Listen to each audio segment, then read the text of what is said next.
Well, happy Father's Day, right? And happy summer, right? So the title this month is The Soul's Call. You know that call you get 3 in the morning? It says it's time to go deeper. Kim knows what I'm talking about. That's why she's become a minister. If you don't answer the call, it just keeps coming. It's best to answer the call. You can run, but you cannot hide. And my talk today is what's evolution without love? And that really goes hand in hand with Father's Day, doesn't it? I mean, we all have fathers. We all have fathers. And some were in our lives, some weren't. And if you didn't have a father, you still had somebody that played that role for you. Maybe it was a neighbor or your mom, maybe took both energies, but we all have fathers. And is there any fathers in the house? Anybody who could? And yes, some of the ladies are raising their hand because I get it, you know, because, and does anybody have a father? Everybody should raise their hand. Yes, everyone has a father of some sort, or you wouldn't be here. So Father's Day, the history of Father's Day is a young woman wanted to honor her dad. And in May of 1909, Sonora Smart Dodd of Spokane, Washington, sat in church listening to a Mother's Day sermon. She decided that she wanted to designate a day for her dad, William Jackson Smart. Today, we celebrate our earthly father's role in our lives, those that gave us the gift of life, those individuals that provided us with the masculine energy of strong support, protection, guidance, wisdom, and most of all, love. They may be those that are our birth father or people who came in to play that supporting role for us, with the masculine energy of power and love that has contributed so much to each one of us. We are forever grateful that we could be here to have this little experience, to have this little chat today. So, summer solstice is tomorrow, right? This is the longest day of the year, isn't it? Right? Yeah, longest, maybe the hottest. No. Yeah, we're working on the air conditioning in here. It's not quite where it should be, but I've got to get here like an hour earlier to get the air on so it actually cools the room. Perfect. So it's perfect, yes, it's just right. So tomorrow being the first day of summer in the northern hemisphere, receives more daylight than any other day of the year on the summer solstice, and simultaneously the southern hemisphere experiences winter solstice while we're having summer. So it's, you know, the opposite. So let's celebrate, you know, the light coming back to the land. You know, isn't it great? In the dark, we've been in the darkness for so, and you know, we felt like we've been in the darkness a lot longer than that, right? Sure feels like it's a whole new world, and it is. So the soul's call to be a father is deeply intimate work. It's challenging, it's powerful, and it's incredibly beneficial. And just like being a father, this teaching is incredibly beneficial and can play a fatherly role in our lives. Because when any of us awakens, all of us awaken to a certain degree. We're always moving up. Even when we feel like we're going backwards, we're moving. Sometimes we have to go backwards to go forward. You ever had that experience? You thought you were moving forward, and then you looked down and you were paddling backwards. It happens. It's part of the experience. When a person becomes a father and has a family, a complete new set of archetypes are created. A huge set of learning and teaching opportunities are set into motion. Not always the best, not always the funnest. You know, when someone has to be the disciplinarian, it's not always fun, but it's needed. You know, to be a good parental unit, Sometimes it means saying no. Now, I don't have any children, except you all. But I'm raising a puppy right now. And she's 11 months, 65 pounds, golden doodle. And she's just a love. But I can look in her eyes and I know that she's thinking something. She's trying to get away with something. She's always trying to get away with something, But it's that father energy that one of the trainers said, you've got to be a good dog dad. And I was like, well, what does that mean? She's like, well, you don't, let her eat everything that she wants. You make sure she eats her dog food, not the people food. You make sure that she knows how to sit and stay and heal, so she doesn't run out and, in the middle of the street or something like that. So sometimes it's tough. And one of the stories of my father was I was playing camping in the backyard with some friends. When you camp, you've got to have a fire. We were just playing. I said, I know where the matches are. And my dad looked out just as I had gotten this bonfire going in the backyard. And he came running out, put out the fire, asked my friends to go home, and sent me to my room. And I was completely confused. We were playing a game, and, fire was part of the game. He says, no, imaginary fire is part of the game. You're not supposed to actually have a fire unless you're camping, and I will light that for you. So when he asked me to go to my room, I was like, okay, I'm in trouble for something. Can't you just swap me? Because I really don't want to talk about it. Because I realized the error of my ways. I could have set the whole house on fire. Who knows? And it was always easier for me to ask for a whooping, which my dad never gave me, than him talking to me. Because if he was going to talk to me, I knew I had to learn something. And I didn't want to deal with knowing I was wrong about something. But we worked that out. And my dad, I'm standing here today because of that, of course, but metaphysically because of his desire to know the truth and to love the infinite wisdom. He was raised as a Christian. He was actually a missionary in China. My grandparents were both missionaries in China. And he came back and he decided that he didn't want the fire and brimstone style teaching. It just didn't make sense to him. So he started looking at metaphysics, and it worked for it. It rang true for him. And when I started looking at why I'm here, I came to my dad and I said, well, what happens when you die? Because I was afraid of losing my dad. I was like 14. I was like, that was the conversation. He said, oh, I've been waiting for you to ask me that. I'm like, okay. He goes, well, just imagine that we're walking together down the street and I get a little bit in front of you and I make a turn. I'm just around the corner. You just don't see me. Okay, but you're still there. He says, yes, but you don't know if I'm there or not. You just have to know in your heart that I'm there. Just because you don't see me doesn't mean I'm not there.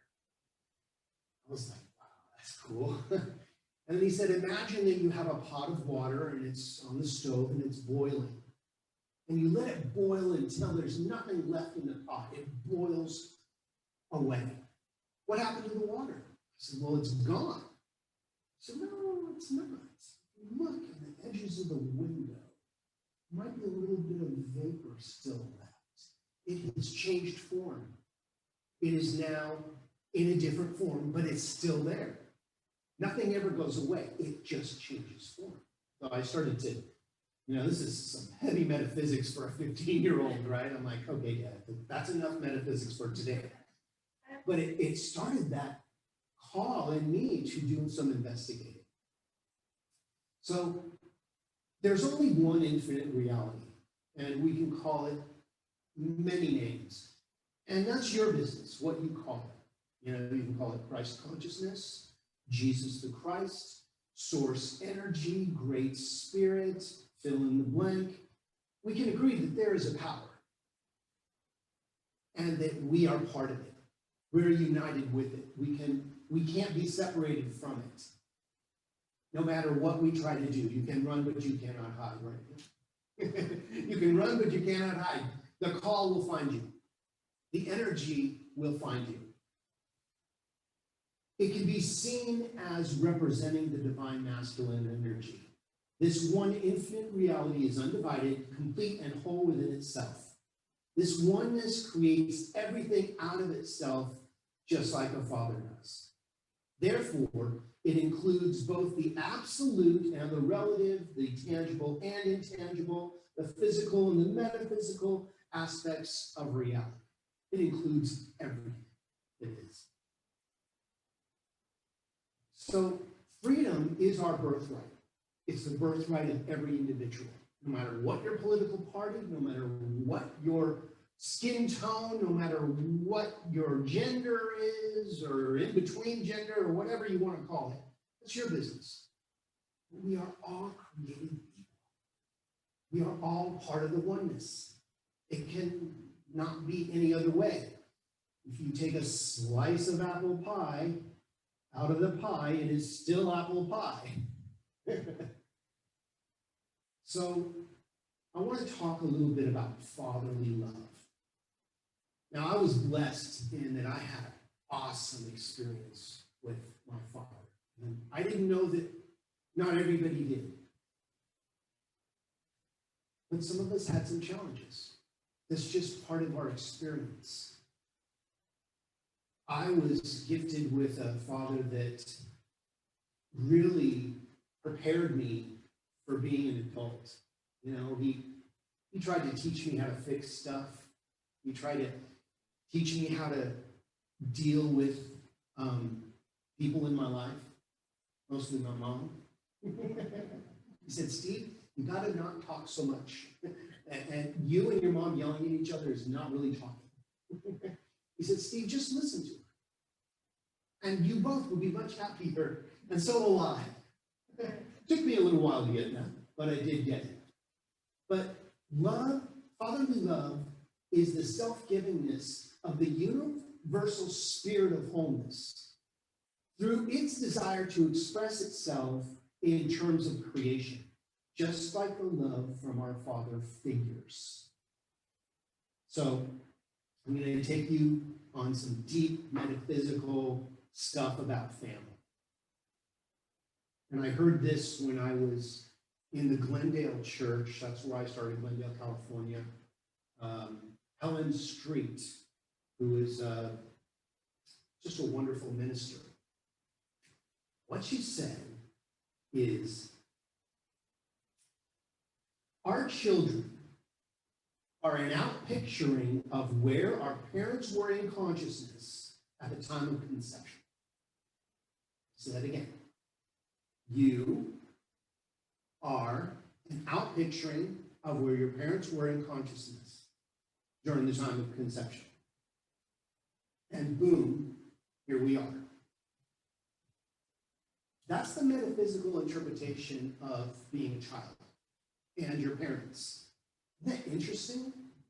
It's kind of like, wow. It brings a whole new meaning to the black sheep of the family.